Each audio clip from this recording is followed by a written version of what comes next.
Good afternoon दोस्तों, welcome to the channel maths concept academy. मेरा नाम रवि, मैं आपके लिए मैथमेटिक्स का वीडियो और केवीएस की अपडेट लेके आता हूं।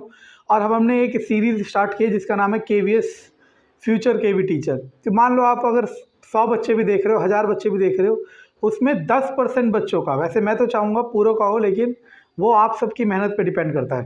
अगर 10% बच्चों का भी टीचर केवी में सिलेक्शन हो गया तो मैं इस जो चैनल में चला रखा है मैंने, ये केवीएस फ्यूचर टीचर, इसे मैं सक्सेसफुल मानूंगा, ठीक है ना।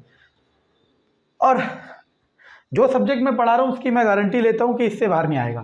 तो हम साइंस में स्टार्ट करते हैं, ठीक है ना। साइंस में अब हमारे पास दोस्तों जो हम चैप्टर पढ़ रहे थे, चैप्टर का नाम था मोशन। उसमें हम आपको क्या पढ़ा चुके थे? डिस्टेंस पढ़ा चुके थे, डिस्प्लेसमेंट पढ़ा चुके थे, स्पीड पढ़ा चुके थे, वेलोसिटी पढ़ा चुके थे। और स्पीड से ही था एवरेज स्पीड और वेलोसिटी से ही था एवरेज वेलोसिटी। और हिंदी में दूरी, विस्थापन, चाल, वेग, औसत चाल, औसत वेग, ठीक है ना। तो आपको क्या बताया था मैंने? और जो लास्ट पैरामीटर होता है इसका, वो होता है equation of motion. Equation of motion, ठीक है ना। अब जो प्रीवियस ईयर के मैंने पेपर देखे हैं, चाहे किसी भी एग्जाम के देखे हो, टीचिंग एग्जाम के, ठीक है ना, उसमें मोशन ऑफ इक्वेशन की जो इक्वेशंस है, मोशन ऑफ इक्वेशन की जो इक्वेशंस है उससे क्वेश्चन आ रखे हैं। क्या कह रहा हूं मैं? मोशन ऑफ इक्वेशन की इक्वेशन से क्वेश्चन आ रखे हैं, ठीक है ना। तो अब हम क्या करते हैं, मोशन ऑफ इक्वेशन को समझते हैं। तो देखो, हिंदी में इसे कहते हैं गति की समीकरण, गति की समीकरण, ठीक है ना। इस पे कम से कम मैं 25 न्यूमेरिकल कराऊंगा, और आप साथ दो तो मैं 250 तक जा सकता हूं, ठीक है ना। लेकिन हम 25 का टारगेट रखेंगे, और वो 25 अगर आपने ढंग से देख लिए और समझ लिए, अगर आपने वो 250 एग्जाम्पल्स न्यूमेरिकल्स जो मैं कराऊंगा ढंग से देख लिए और समझ लिए, तो मैं गारंटी लेता हूं कि आपको कोई भी दिक्कत नहीं होगी, ठीक है ना। चलो, सबसे पहले मैं बार बार कह रहा हूं कि जो यहां से स्टार्ट कर रहा है वीडियो, देखो, अब आप लोग में से कई लोग ये सोच रहे हैं कि आज वैकेंसी आ जाए, कल वैकेंसी आ जाए। आप ऐसा क्यों सोचते हो?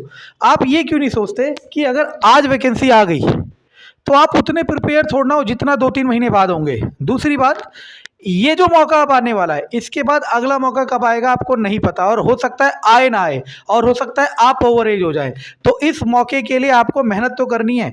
अब आप जिंदगी के 30 साल अपने आराम से जीने की कोशिश कर रहे हो सरकारी नौकरी से, तो 5 या 6 महीने तो आपको लगेंगे ही, है ना, तैयारी करने में। तो चलो, अब पहले वाली क्लासेस देख लेना। अब आते हैं इक्वेशन ऑफ मोशन में। इक्वेशन ऑफ मोशन तो बहुत आसान है, 3 है। v equal to u plus a t, s equal to u t plus half a t square, और 2as equal to v square minus u square. अब यहां पे u को कह दिया इनिशियल वेलोसिटी, v को कह दिया फाइनल वेलोसिटी, a को कह दिया एक्सेलरेशन, s को कह दिया डिस्टेंस, और t को कह दिया टाइम। u को हिंदी में कहते हैं प्रारंभिक वेग, v को हिंदी में कहते हैं अंतिम वेग, एक्सेलरेशन को हिंदी में कहते हैं त्वरण। और एक्सेलरेशन एक ऐसा टॉपिक है जिसमें से एमसीक्यू क्वेश्चन बनने के बहुत चांस होते हैं, और थ्योरेटिकल टॉपिक में से, मतलब एक्सेलरेशन एक ऐसा टॉपिक है जिसमें से थ्योरेटिकल एमसीक्यू बनने के बहुत चांस होते हैं। और मैं पोस्ट करूंगा कम्युनिटी वाले सेक्शन में, आप आंसर देना। कम से कम मिनिमम 10 क्वेश्चन एक्सेलरेशन के पोस्ट करूंगा जो कि आपके पेपरों में आ रखे हैं, और सिर्फ टीचिंग एग्जाम में, ठीक है ना। चाहे केवीएस हो, एनवीएस हो, DSSB हो, या फिर यूपी का कोई स्टेट बोर्ड हो, कोई सा हो, ठीक है। तो अभी हम समझेंगे, लेकिन वो समझने के लिए सबसे पहले आपको इन टर्म्स को समझना पड़ेगा। और ये तो आपको पता है दूरी, और ये आपको पता है समय। तो देखो, अब आप ये सोचते हो ना कि अगर हम कमजोर है मैथ में, साइंस में, तो ये गलत आपकी विचारधारा है। आप ये क्यों नहीं सोचते कि मैंने नहीं सीखा, मैं सीखूंगा, ठीक है ना। इसका अल्टरनेट तो नहीं है।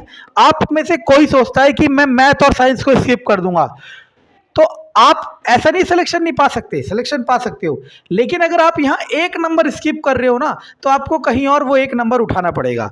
और मान लो आप और जगह अच्छे हो और आप यहाँ पे भी अच्छे बन जाते हो, तो आपका सिलेक्शन का चांसेस क्या हो जाएगा, श्योर हो जाएगा, ठीक है ना।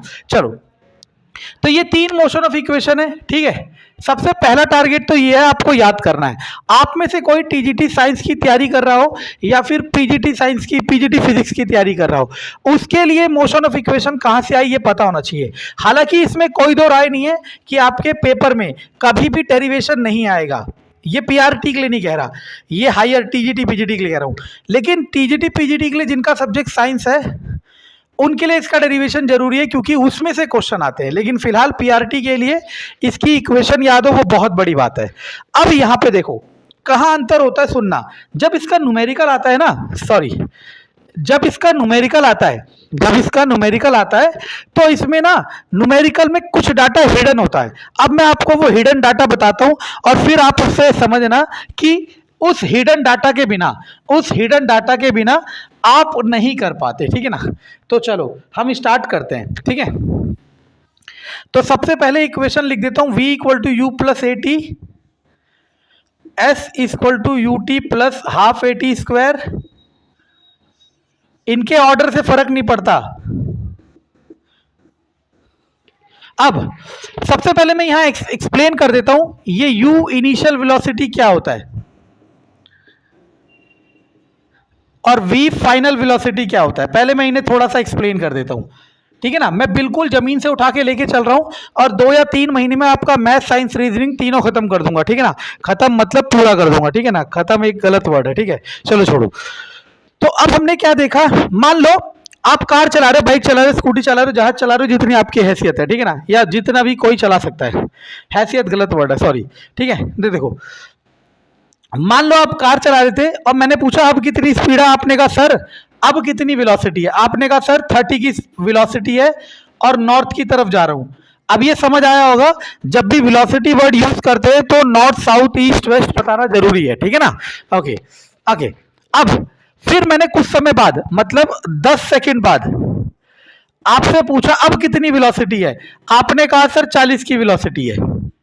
तो सिंपल सी बात है, जो पहले है वो व्यू इनिशियल वेलोसिटी, प्रारंभिक वेग, और जो बाद में है वो v फाइनल वेलोसिटी, अंतिम वेग, ठीक है ना। और हर जगह ऐसा होता है। मान लो आपने मेरी वीडियो देखनी शुरू की 8:30 बजे, ठीक है ना, और आपने बंद की 8:50 पे सपोज, तो आपका इनिशियल टाइम हो गया 8:30 और फाइनल टाइम हो गया 8:50, ठीक है ना। तो इनिशियल फाइनल तो हर जगह ही होता है, ठीक है। चलो, अब जो अगली टर्म है एक्सेलरेशन, मैं उसे बहुत डिटेल में समझाता हूं कि एक्सेलरेशन मुझे फोर्स वाले चैप्टर में भी बताना पड़ेगा। तो देखो, अगर मैं दुकान चला रहा होता तो मैं एक्सेलरेशन यहां अधूरा बताता, ठीक है ना, फॉर्मूला बताता, फिर वही एक्सेलरेशन को मैं आगे जाके फोर्स वाले चैप्टर में और बताता। मैं यही बताऊंगा पूरा, और वहां भी बताऊंगा, लेकिन यही दोबारा बताऊंगा। अगर आपको लगता है नहीं तो वहां बोल देना कि सर हमें वो आ गया है, या जो नया होगा उसको फायदा होगा। तो देखो, एक्सेलरेशन का फॉर्मूला देखो, सबसे पहले डेफिनेशन देखो, change in velocity with respect to change in time। Hindi में वेग में परिवर्तन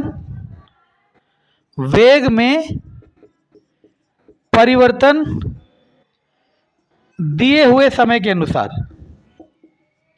इसका क्या मतलब है, अब फॉर्मूले से समझाता हूं। देखो, ये फॉर्मूला उठाओ, v equal to u plus a t, उधर लाओ v minus u equal to a t, तो t equal to v minus u by a, तो sorry a equal to v minus u by t.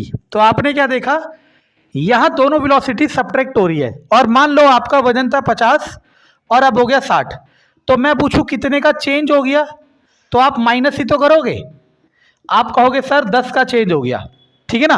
तो change में हमेशा क्या करते हैं, माइनस करते हैं, चेंज में हमेशा क्या करते हैं, माइनस करते हैं। तो यहाँ पे आपने क्या देखा कि एक्सेलरेशन का जो फॉर्मूला है, एक्सेलरेशन का जो फॉर्मूला है उसमें वेलोसिटी का चेंज हो रहा है, वेलोसिटी का चेंज हो रहा है, तो इसको डेल वी भी लिख देते हैं। यहाँ पे डेल साइंटिफिक होता है चेंज के लिए। जैसे मान लो आपका बॉडी वेट था 50 और फिर हो गया 60, तो हम इसे साइंटिफिकली ऐसे कहते हैं डेल्टा डब्ल्यू, डेल्टा डब्ल्यू मतलब चेंज इन वेट, तो आप लिखते हैं 10, ठीक है ना। तो डेल्टा वी का मतलब चेंज इन वेलोसिटी, अपॉन में आप चाहे टी लिख दो या डेल्टा टी लिख दो, कोई फर्क नहीं पड़ेगा। अब आप कहोगे सर डेल्टा टी और टी में क्यों फर्क नहीं पड़ेगा, तो सुन लो, ये सारे टॉपिक आपका फाउंडेशन क्रिएट कर रहे हैं। अगर आपका कभी भी मैथ और साइंस थोड़ा भी वीक था तो मैं सारा फाउंडेशन क्रिएट कर रहा हूं, अगर आप अच्छे से पढ़ते हो तो आपको फायदा मिलेगा, ठीक है। बाकी देखो, अब मान लो आपने मेरा वीडियो देखना शुरू किया 8:30 बजे और बंद किया 8:50 पे, तो कितने समय देखा, 20 मिनट। कितने समय देखा, 20 मिनट। लेकिन ये 20 मिनट डेल्टा टी ही तो है, ये जो 20 मिनट आपने देखा वो डेल्टा टी है। क्यों? क्योंकि टाइम हमेशा चेंज में होता है, टाइम हमेशा चेंज में होता है। तो चाहे टाइम को डेल्टा टी में लिखो या टी में लिखो, फर्क नहीं पड़ता, क्योंकि टाइम हमेशा चेंज में होता है, ठीक है ना। चलो अब मैं एक्सेलरेशन को और डिफाइन करता हूं, ठीक है ना। देखते रहना, बिल्कुल गहराई तक जाएंगे और गहराई बिल्कुल जमीन टच करा के फिर वापस ले आएंगे। तो एक्सेलरेशन का फॉर्मूला हो गया v minus u by t, और अच्छा लिखना चाहो तो a equal to delta v by delta t लिख सकते हो, या फिर आप डेल्टा वी बाय टी भी लिख सकते हो। अगर मैं इसकी SI यूनिट की बात करूं, अगर मैं इसकी SI यूनिट की बात करूं तो देखो, सुनना मैं क्या कह रहा हूं। SI यूनिट में क्या होगा, ऊपर तो वेलोसिटी है, देखो समझना, वजन में से वजन सब्ट्रैक्ट होगा, मतलब मान लो किलोग्राम, मान लो किलोग्राम में से किलोग्राम माइनस होगा तो ये भी किलोग्राम आएगा। वेलोसिटी में से वेलोसिटी माइनस होगा तो वेलोसिटी आएगा। तो ऊपर तो आएगा मीटर पर सेकंड और नीचे आएगा टाइम, टाइम क्या होता है, सेकंड। और देखो इसको लिखते इस तरीके से, मीटर इस पर सेकंड को नीचे और 1 सेकंड पहले से था, तो मीटर सेकंड की 2 ऊपर ले जाओगे तो मीटर -2, तो ये यूनिट हो गई किसकी, एक्सेलरेशन की। कई बार पेपर में ये भी पूछी जाती है, कई बार सीटेट जैसे पेपर में ये भी पूछा जाता है, ठीक है ना। आप ऐसे भी याद कर सकते हो, समझ सकते हो, मैंने आपको बता दिया। अब आप कह रहे हो सर हमें एक्सेलरेशन फील नहीं हुआ, आपने सब पढ़ा दिया, राम कहानी पढ़ा दी, लेकिन हमें एक्सेलरेशन फील नहीं हुआ। तो आप सुन लो मैं क्या बता रहा हूं। जब भी किसी चीज की वेलोसिटी में, जब भी किसी चीज की, चाहे कार हो, इंसान हो, आदमी हो, वेलोसिटी में चेंज होता है तो आप उसको एक्सेलरेशन कहते हो। सुनते रहना मैं क्या कह रहा हूं। जब भी किसी चीज की वेलोसिटी में चेंज होता है तो आप उसे एक्सेलरेशन कहते हो।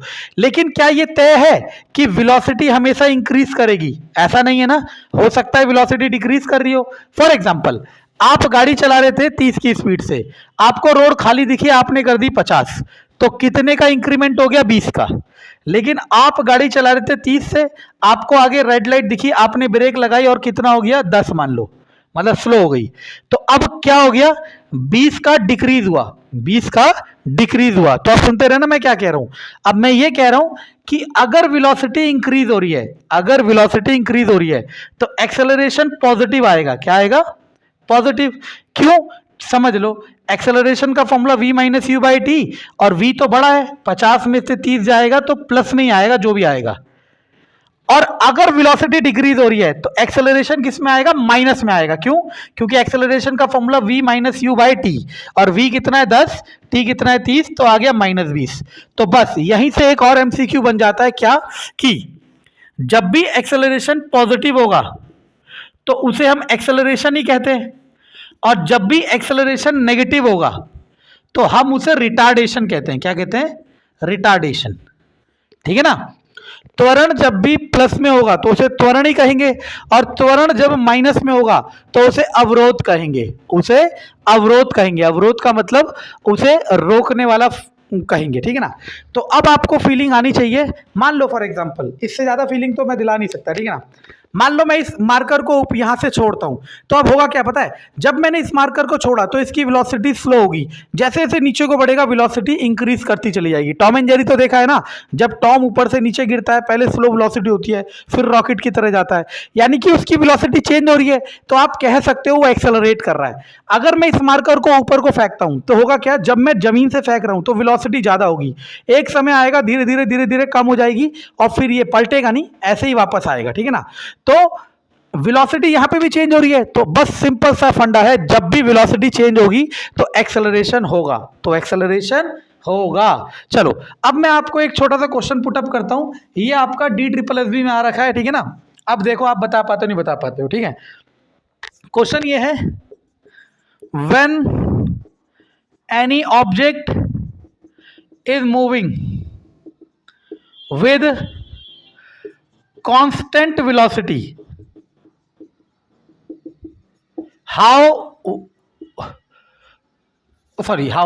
what will be its acceleration? Option दे रखे हैं 4, ठीक है ना। अभी मैं ऑप्शन नहीं दे रहा, मुझे आंसर बताना। देखो मैंने अभी क्या कहा आपको, एक्सेलरेशन जब ही होता है जब वेलोसिटी में चेंज होता है, और यहां तो इसने खुद मेंशन कर रखा है कि कांस्टेंट वेलोसिटी। कांस्टेंट वेलोसिटी का मतलब है बच्चों की वेलोसिटी चेंज नहीं हो रही है, और अगर वेलोसिटी चेंज नहीं हो रही है तो एक्सेलरेशन 0। वाह भाई वाह, मजा आ गया ना। तो क्या कहा मैंने, for constant velocity acceleration is 0। बस हिंदी में, जब कोई वस्तु एक समान वेग से गति करती है, जब कोई वस्तु एक समान वेग से गति करती है तो उसका त्वरण 0 होता है। जब कोई वस्तु एक समान वेग से गति करती है तो उसका त्वरण 0 होता है। कितना आसान है, इससे आसान तो कुछ हो नहीं सकता। ऐसे बहुत सारे क्वेश्चन बना सकता हूं मैं, और सारे क्वेश्चन कम्युनिटी में डालूंगा और आप करके देखना, ठीक है ना। आपको बहुत पॉजिटिव फील होगा। मैं बार बार कह रहा हूं, जो पढ़ने के लिए आ रहा है ना तो अच्छे से फॉलो करो। मुझे नहीं फॉलो करोगे तो किसी को तो करोगे ना फॉलो। फॉलो का मतलब है मैथ्स और साइंस रीजनिंग किसी से तो पढ़ोगे, और अगर रिस्पॉन्स अच्छा रहा तो मैंने पढ़ाई की है वो बहुत अच्छी, मतलब उसमें कंप्यूटर बहुत बड़े लेवल पे था, तो आपका कंप्यूटर सेक्शन जो आता है KVS में, मैं उसको भी स्टार्ट करने वाला हूं बहुत जल्द, ठीक है ना। उसके लिए मुझे थोड़े और सब्सक्राइबर चाहिए, ठीक है, क्योंकि उसके लिए फिर मैं डिजिटल डिवाइसेस दूंगा और उस पर मैं आपको PDF के थ्रू आपको चीज़ें समझाऊंगा, ठीक है ना, या इसके थ्रू भी समझा देंगे, लेकिन थोड़े और सब्सक्राइबर चाहिए, ठीक है, क्योंकि ज़्यादा लोगों तक पहुँचने के बाद ही मज़ा आएगा। तो कंप्यूटर भी ऐड कर देंगे और बहुत मज़ेदार, ठीक है ना। ल्यूसेंट पढ़ लो चाहे मुझे पढ़ लो, ठीक है ना, कंप्यूटर के लिए आपके एक नंबर मिस नहीं होंगे, ठीक है ना। और मैं चीज़ों को कहानियों के थ्रू समझाऊंगा और उसमें डायरेक्ट लिखा होगा, ठीक है ना। लेकिन ये कब, जब आप लोग सपोर्ट करोगे, ठीक है। और दूसरी बात, जो इस वीडियो को देख रहा है लाइक जरूर करें, ठीक है, क्योंकि लाइक से मैं देखता हूं कि कितने लोगों में पहुंच रहा है, ठीक है। आधे तो बस टाइम पास करने के लिए आ रहे हैं, ठीक है। तो ऐसे बहुत सारे क्वेश्चन होंगे, मैं सारे पोस्ट करूंगा, लेकिन एक्सेलरेशन मैं आपको समझा चुका हूं। अब मैं आता हूं इक्वेशन ऑफ मोशन में। अब मैं जब फोर्स, लॉज एंड मोशन समझाऊंगा ना, तो उसमें मैं ये वाला एक्सेलरेशन देखना, यही चीज दोबारा बताऊंगा, और आप में से जो चाहे वो स्किप कर सकता है और आगे कर सकता है वीडियो को उस सेक्शन में, ठीक है ना। लेकिन यही एक्सेलरेशन हर जगह चलेगा। अब आप लिख लो एजम्पशंस इन, एजम्पशन नहीं कह सकते, एजम्पशन नहीं कह सकते, some facts about equation of motion. गति की समीकरण में कुछ चीजें फिक्स होती हैं, वो चीजें मैं चाहूं तो डायरेक्ट लिख सकता हूं, लेकिन मैं डायरेक्ट नहीं लिखूंगा, ठीक है ना। मैं क्या करूंगा, पहले आपको उन चीजों को एक्सप्लेन करूंगा, फिर लिखूंगा, और फिर आज कराऊंगा 2 या 3 न्यूमेरिकल, और फिर न्यूमेरिकल भेजूंगा पोस्ट में, कम्युनिटी वाले सेक्शन में, ठीक है ना, और आप उन्हें सॉल्व करना, ठीक। देखो पहला, when any object thrown upward, its final velocity, that is V, become 0. ये तो कॉमन सेंस है ना। अगर मैं इस मार्कर को ऊपर की तरफ फेंकूंगा तो सबसे हाईएस्ट पॉइंट पे, जिसके बाद ये वापस आना शुरू होगा, ऐसे पलटेगा नहीं। मेरे हाथ को ऐसे आराम हो रहा है इसलिए पलटा रहा हूं, ठीक है ना। जिस हाईएस्ट पॉइंट पे वापस आएगा उस हाईएस्ट पॉइंट पे इसकी वेलोसिटी क्या होगी, 0। ये पॉइंट ये है। दूसरा, हिंदी में जब किसी वस्तु को ऊपर की ओर फेंकते हैं तो उसका अंतिम वेग 0 होता है। When any object dropped from certain height, it's initial velocity is 0। अब ये ड्रॉप्ड और थ्रो का अंतर होता है। मान लो मैं इस मार्कर को ऐसे छोड़ रहा हूं, ये ड्रॉप्ड है, और फेंक रहा हूं वो थ्रो है। तो जब भी ड्रॉप्ड करेंगे तो उस केस में इनिशियल वेलोसिटी 0, क्योंकि जब आपने छोड़ा तो जिस समय आपने छोड़ा इस ऑब्जेक्ट की वेलोसिटी नहीं थी। जैसे जैसे नीचे को जाएगा इसकी वेलोसिटी इंक्रीज करेगा, ठीक है ना। हिंदी में जब किसी वस्तु को किसी ऊंचाई से नीचे छोड़ते हैं तो उसका प्रारंभिक वेग 0 होता है। ये सारी चीजें, ये जो मैं लिख रहा हूं, किताब में इतने एक्सप्लेनेटिव वे में नहीं लिखी हैं, ठीक है ना। तो यहीं से कर लो, बहुत मजा आने वाला है, ठीक। तो अगला, when any object thrown upward, its acceleration becomes equal to -9.8 metre second -2, that is -g। आपको अभी बाद में पढ़ाएंगे, जब ग्रेविटेशन पढ़ाएंगे, g की वैल्यू 9.8 मीटर सेकेंड -2 होता है, और इस g को कहते हैं एक्सेलरेशन ड्यू टू ग्रेविटी, और हिंदी में कहते हैं गुरुत्वीय त्वरण। मैं कहानी समझा देता हूं, लेकिन टॉपिक ये डिटेल में बाद में समझाया जाएगा, ठीक है ना। मान लो ये मार्कर को मैं ऊपर से नीचे छोड़ रहा हूं या नीचे से ऊपर फेंक रहा हूं, तो इसकी वेलोसिटी चेंज हो रही है, मैंने एक्सप्लेन कर दिया। और वेलोसिटी चेंज होना क्या होता है, एक्सेलरेशन। वेलोसिटी चेंज होना क्या होता है, एक्सेलरेशन। और आप सबको पता है, न्यूटन ने बताया था कि कोई भी ऑब्जेक्ट हमेशा नीचे की तरफ जाएगी, किसके वजह से, ग्रेविटेशनल फोर्स की वजह से।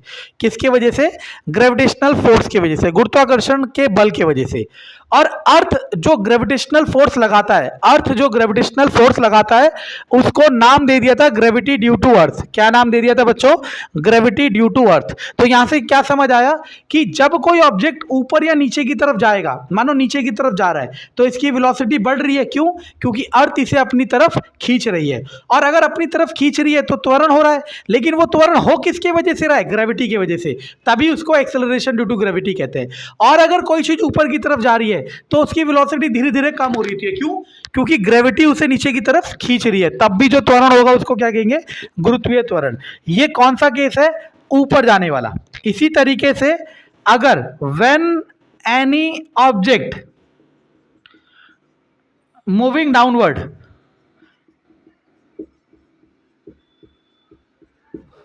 It's acceleration becomes equal to 9.8, that is g, ठीक है ना। अब मैं कह रहा हूं जिस बच्चे को ये 4 पॉइंट याद हैं या समझ रखे हैं, ये 4 पॉइंट याद या समझ रखे हैं, और इक्वेशन ऑफ मोशन पता है, equation of motion v equal to u plus a t, s equal to u t plus half a t square, और 2as equal to v square minus u square. बस ये 3 equation और ये 4 point जिसको पता है, और जो मैंने कहानियां बताई वो पता है, वो इक्वेशन ऑफ मोशन का हर क्वेश्चन कर सकता है। He can do any kind of question from equation of motion, तो मैं आपको कुछ क्वेश्चन कराता हूं और आप उससे फील करना कि मैं आपको क्या कह रहा था, ठीक है ना। It goes. अब देखो, पता दिक्कत क्या बात की होती है, दिक्कत इस बात की होती है कि इसमें ये नहीं बताता कि इनिशियल है कि फाइनल है, आपको खुद पता करना होता है। तो देखो बहुत आसान है, किसी चीज को ऊपर की तरफ फेंका गया, तो आपको पता जब ऊपर की तरफ फेंकते हैं तो आपको बताया था ऊपर की तरफ फेंकते तो v जीरो होता है। मैंने बताया था जब किसी चीज को ऊपर की तरफ फेंकते हैं तो फाइनल वेलोसिटी जीरो होता है। आगे ना पॉइंट नंबर 2 काम, और यही चीजें आपको बहुत फास्ट बनाएगी, ठीक है ना। 2018 वाले पीआरटी में क्वेश्चन है प्रिंटेड, मैं कम्युनिटी वाले में डालूंगा और आप में से कोई चेक भी कर सकता है प्रीवियस ईयर के पेपर में से, ठीक है ना। और u, अब जो देखो दो ही वेलोसिटी होती है, एक u और एक v। अगर v जीरो है तो ये क्या होगा, u ही होगा। और मैंने कहा था जब ऊपर की तरफ फेंकते हैं तो एक्सेलरेशन को लेते हैं -9.8, है ना, एक्सेलरेशन को लेते हैं -9.8। अब आप मुझे सोच के बताओ, एक बच्चा जो बेचारा किताब से पढ़ रहा है, उसे नहीं पता कि कैसे क्या करना है, वो यहां हारेगा नहीं हारेगा, डेफिनेटली हारेगा। मैं नहीं कह रहा किताब में नहीं दिया, लेकिन एक्सप्लेनेशन तो नहीं है ना। किताब में मोशन ऑफ इक्वेशन है, क्वेश्चन है, वो सोचता रहेगा कि ये चीजें हो कहां से रही है, जबकि ये वाला डाटा और ये वाला डाटा हिडन है। हिडन का मतलब क्वेश्चन में डायरेक्टली नहीं दिया है, ठीक है ना। चलो अब हाइट पूछ रहा है, तो देखो एक इक्वेशन है ये वाली, 2as = v² - u²। 2 की जगह 2, a की जगह -9.8, h की जगह h, v है 0 और u है 20। अब तो आप चाहो ना, क्वेश्चन वाला मेंशन कर देगा, मान लेगा, वो कह देगा कि a की जगह g की जगह 10 मान लो। क्वेश्चन वाला ऐसा कह सकता है, वो इसलिए कहेगा कैलकुलेशन आसान हो जाए। अगर उसने कहा g की जगह 10 मानो तो a की वैल्यू हो जाएगी -10, समझ आया ना, क्योंकि g की एक्चुअल वैल्यू 9.8 होती है, तो आप यहाँ पे क्या रख दो, -10। बस मैं ये कैलकुलेशन आसान करने के लिए बना रहा हूँ। बाकी अगर उसने मेंशन नहीं करा होगा तो 9.8 ही रखनी है, -400।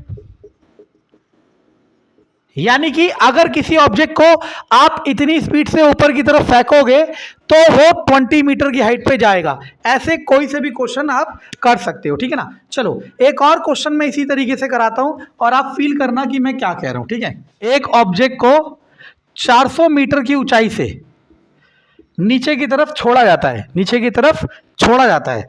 तो आपको मैंने कहा था कि दो ही वेलोसिटी होती है, एक u और एक v, और हमने बता रखा है जब नीचे को छोड़ते हैं तो v क्या होता है, सॉरी जब नीचे को छोड़ते हैं तो u क्या होता है, 0। तो बचा कौन, v। तो आपसे v पूछ रहा है, लेकिन मैंने साथ ही साथ कहा था कि, और यहाँ पे मेंशन कर दिया कि आप g की वैल्यू 10 ले सकते हो।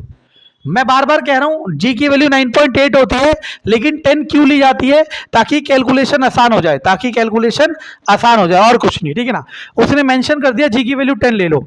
तो आपको मैंने बताया था नीचे की तरफ जाते तो a की वैल्यू +g होती है, यानी कि यहाँ पे हो जाएगा +10।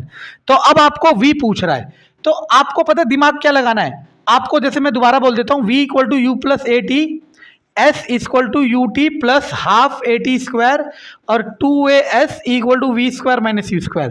आपको दिमाग बस इतना लगाना है प्यारे बच्चों कि आपको ये देखना है कि आपको दिया और पता क्या है। आप कहोगे u पता है, आप कहोगे v निकालना है, आप कहोगे डिस्टेंस, हाइट ही डिस्टेंस होती है।